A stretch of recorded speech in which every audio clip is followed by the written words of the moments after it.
What is up, YouTube? My name is Protolink, and today I'm going to be explaining the binary decoder. Now, in my last video, I did the binary encoder, and now I'm going to talk about how you translate the code that you encode using the encoder into a usable redstone signal. Now, again, I have Stanforth here to help me, and here you go. So basically what you want to do is you want to place 3 blocks at the edge of the torches, and then you want to extend those for however long you want. Just like this. They'll all have to be the same length though, so keep that in mind. And then after you're done with that, place blocks on every other space, like I'm doing. Stan, if you would, you can help with that. And if you get one where there's an extra one, then just get rid of that block, or you can add another one. Doesn't really matter. Oopsie. Alright, now after you're done with that, all you gotta do is place repeaters on every empty space.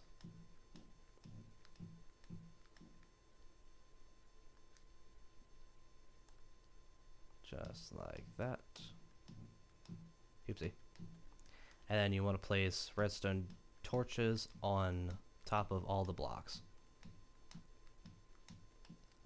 Now, as it stands right now, this will do absolutely nothing. But this is the first form in the line where you can actually set it up to where you can tell the decoder what to do. So basically, whenever you want to make your code, you want to press the button however many times you want. So I'll do it one at a time here. And then you want to take the number of pistons that's out. In this case, since I only pressed the button once, it's only going to be this line. And then you want to place a block on top of the first torch, and then extend that outward like this. Now, after that, you want to place redstone dust on top, and then a redstone torch right on there. Now, since in this particular setup, it'll do absolutely nothing again. But all you got to do is take these torches off, place them on the backs of the blocks like this, place blocks on top of them, and then place torches off of those blocks. Now, this dust is off and this torch is on. That's your goal. So basically, whenever you want the number to be, here, let me illustrate again. That was number 1, so I want to press it 2 more times. And then the next one, it's both of those, so it's 3. So this one's going to be 3.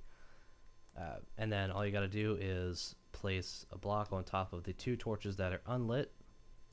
Get rid of the torch that is lit.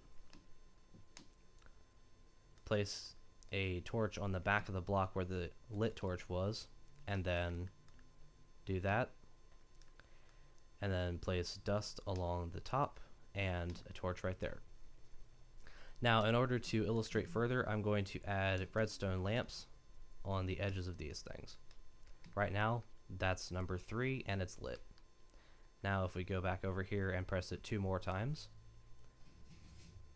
Actually, go ahead and press it a 3rd time after that too.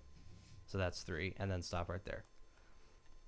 Now this one, again, we place blocks on top of the torches that are unlit.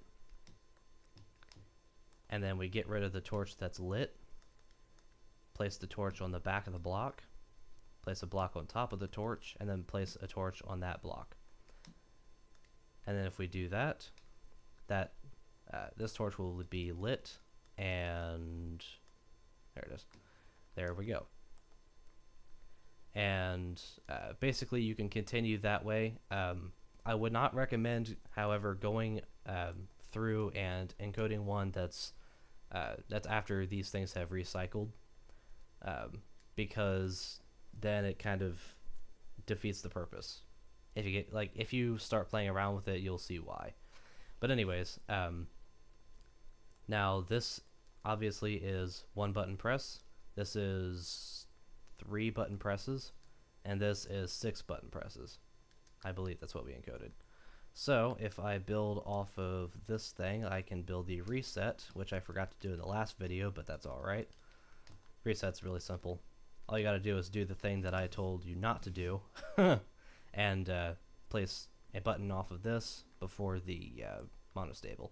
But anyways, now all we gotta do is press this once. The first torch will light up, and then press it.